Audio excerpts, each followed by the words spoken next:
Hello everybody, this lesson is going to be about heat of formation. So this is another new topic compared to Honors Chem. Here is your target. I can use heat of formation data or bond energy data to calculate the overall enthalpy required to form a product. So in the previous lecture, we were using Hess's law to figure out the energy that was being either absorbed or released during a chemical reaction. And this is similar, but this time what we're doing is we're going to be talking about the energy to form a particular compound. So remember, we got different types of energy. We have kinetic energy, we have thermal energy. Remember that our thermal energy is a type of kinetic energy.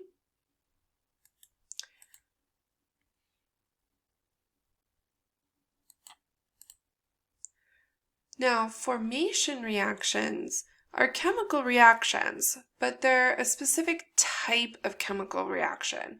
So it's what we get when we have elements in their standard state being combined to form 1 mole of a pure compound. So yes, it's a chemical reaction, but it's a very specific type of reaction. Remember that standard state of an element, you can find it in the appendix, you can find it in charts online, things like that. It's the one that has a delta H formation value of 0. So delta HF naught, that's how we say this, delta HF naught is equal to 0. That's the standard one. What you might notice is that your coefficients may be fractions. You probably saw that in some of the Hess law problems we did, right? Where because we're trying to form 1 mole of something, we may have to use fractional coefficients. In Honors Chem, we tell you never ever do that. Now in AP Chem, we understand that there are very specific times where that's appropriate. This is one of them. And it's because we're trying to make a mole of compounds. We're using them as molar coefficients.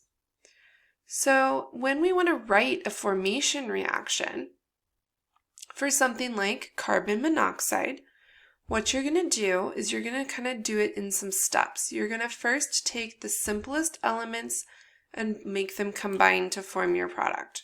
So carbon plus oxygen is carbon monoxide. We know that having oxygen by itself like this is wacky. We don't like that. But this is just step 1.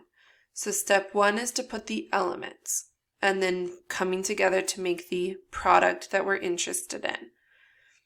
Next step is going to be to make sure we're using the elements that are the standard state versions. So when you look up carbon in the appendix, you're going to see there's lots of versions of carbon. Remember, there's diamond, there's graphite, etc.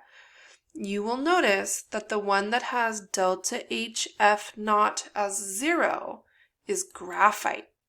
That's what's considered the standard state one. Oxygen in diatomic form, diatomic gas, is the standard state. It's going to have the delta H value of 0. So I'm going to rewrite this equation a little bit. Instead of just carbon plus oxygen, I'm going to specify that it's the graphite version plus diatomic gas version. Now you should probably notice, uh-oh, that doesn't balance. That's correct. So what we're going to do is we're going to add coefficients to balance it. But you have to use whatever coefficients necessary to get the product to have a coefficient of 1. Normally we'd use whole numbers, right? But this time we're going to use a fraction. Because if I want to keep my carbon monoxide with a coefficient of 1, I need a half here. Half times 2 gives me 1 oxygen. Now at this point people say, well, that's weird. Why does it have to be 1 mole of carbon monoxide? Like, why are we doing this fraction thing? And it's because this concept of standard state and formation of 1 mole of a substance is how they decided to define it. They could have decided that all these reactions and all these appendices would be made with 5 moles of product or 0.4 moles of product. They could have done whatever they wanted, but making it set up so that it's 1 mole of product being formed makes those Hess law calculations a lot easier, makes a lot of things easier. So we just define it as 1 mole being made, therefore use fractional coefficients to make it work. I think it looks ugly. I think those fractions are horrible, but I don't get to choose, do I, right? I just have to teach it. I don't get to decide what I teach. This is just how it works. By definition, we're making 1 mole. All right, so instead of doing Hess law calculations all the time, when we're trying to do these formation reactions, we often can just do it as a simple adding or subtracting, right? So what we're going to do is we're going to find a bunch of values from a chart in an appendix,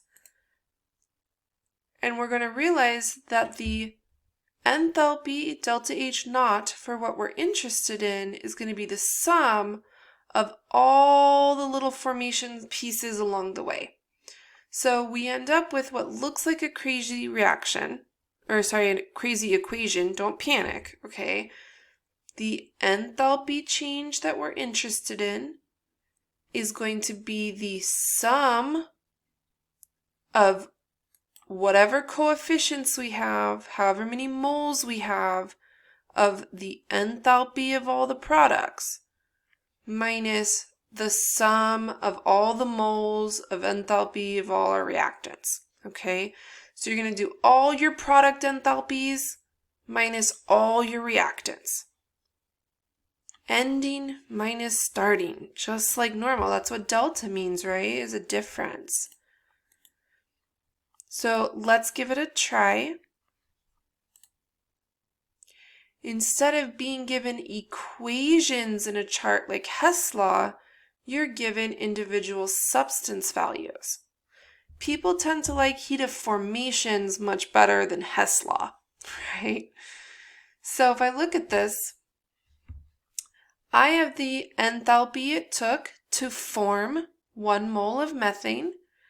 I have the enthalpy it takes to form 1 mole of diatomic oxygen. I have the enthalpy it takes to form 1 mole of carbon dioxide, and the enthalpy it takes to form 1 mole of liquid water. Be careful about your phases, okay? Those make a big difference. They have different numbers. Gas water, liquid water, solid water, all different. Now what I have to do is realize these are for coefficients of 1, but up here I need 2 oxygens. I need 2 waters. I'm going to have to take that into account. That's where the N part comes in, the moles. So products minus reactants. This is the value for carbon dioxide plus 2 waters. I'm going to subtract 1 methane and 2 diatomic oxygens. Now, you may think it's silly to, why am I doing 2 times 0? I'm trying to show that I have accounted for every piece of this reaction. Yes, the value is 0, but I'm trying to show you that I took it into account. I'm still thinking about it, right? Oxygen's normal state at our normal conditions is a diatomic gas. So if it naturally is going to be in that form, it's not going to take me any energy to put it in that form, is it? That's why its delta H of formation is 0. It takes no energy to form it at standard temperatures and pressures. It's already going to be diatomic oxygen. Okay. So add that all together and you find out that negative 890.36 is the answer. Okay. So to combust that methane, instead of doing Hess law calculations, which are horrible, we can do this instead. But this only works if you have that data presented to you, right? If I give you Hess law data, well, you gotta do Hess's law. So this was kind of how we did it, right? This is a little different if you notice because this is gaseous water, right? It's not liquid water. But you can see that you're either going to use formation data or you can use this Hess's law data. But either way, you should end up with the same answer. Now, one thing that may happen is you may end up with some rounding differences, okay? The data in one appendix chart may be slightly, rounded slightly differently than the Hess law data in a different chart. Don't get too hung up about that. Always use the numbers provided. If not, use an appendix. And if it's different than what I got because of rounding, just go with it. Not a big deal, okay? This is basically like taking the two routes to get to the same place. Do you remember the analogy of me cleaning the house or Mr. Farmer cleaning the house or somebody climbing Everest versus being, parachuting down from an airplane? We're taking different routes. We're using different methods, but in the end, we're all calculating the same thing. We're just going about it in a different path, okay? So this is just a reminder that, these things are measured slightly differently, and so the numbers might be a little bit rounded differently, not a big deal. And then be careful of your phases, right? One's gas and one is liquid. All right, ready for you to try one? I think after Hess's law, this won't feel too bad, okay? Figure out what delta H naught for the reaction of ethanol being combusted is. You have some formation data on the right. Figure it out. Pause the video so you have time to work on it. All right, I'll show you what I did. You should have gotten negative 2,734. Now, this is in kilojoules, right? Be careful of your units. Not all charts use the same units. Some use joules instead of kilojoules. Sometimes people forget that they're using kilojoules, and then they'll try to convert this thinking they're going from joules to kilojoules. Just pay attention to those units. That's a big part of AP Chem. Attention to detail, okay? Now, because this is formation data, I'm going to do products minus reactants. I had 4 moles of carbon dioxide, and the formation value for carbon dioxide is right here. Plug that in. I have 6 moles of liquid water. Make sure you're using the right one. You want the negative 285 number. Then I'm going to subtract 2 moles of ethanol right here and 6 moles of oxygen. Now, people sometimes get confused thinking, oxygen's not showing up on my chart. What do? You have to remember that diatomic gases are standard state elements, right? Standard. So it's a 0. You got to remember that. Add that all together, and you find out that this much energy will be released when your reaction takes place. Okay? Now, there is a slightly different way to do this called bond energies. And it's a similar idea to the enthalpy formation, but it's going to take into account individual bonds being broken, which will require you to look at the structure, okay? There are going to be 2 ways to look at this. I don't care which way you use, as long as you do it right. I will tell you this is one of the most common places there are little mistakes on the AP test, okay? One of the ways that you can do this is to think of it as bonds being broken minus bonds being formed. This is a little tricky though. This is where mistakes happen because all the time when we're doing delta values, we're doing ending minus starting. And this is backwards, isn't it? Right? And so that's where people tend to get some mistakes here. This is not products minus reactants. This is broken minus formed. Be careful. If you're going to do it this way, you can't ever make a mistake and get that backwards. Okay? So here's a little picture. We have some reactants. I need to break bonds. Breaking bonds requires energy. You have to rip them apart. Okay? So you put in some energy, you separate all your atoms, and you form the new products. Energy is released when bonds are formed. Okay, things are more stable when those bonds are formed. So if we look at this, my bonds being broken is endothermic. It's absorbing. That'll be a positive number, right? Bonds being formed is exothermic. Energy is released. That will be a negative number. Your delta H is the difference between those. Okay? If you like this method, awesome. You're going to get big, crazy looking charts like this. The way you do this is you kind of go down a column and over. So if I want to know what a carbon-carbon single bond would be, I would find carbon, I'd go over till carbon, and that's the amount of energy in that bond. If I want to know what a carbon-oxygen single bond is, I'd come here, here's oxygen, go over to carbon, here's the value there. Down at the bottom, you'll see doubles and triple bonds.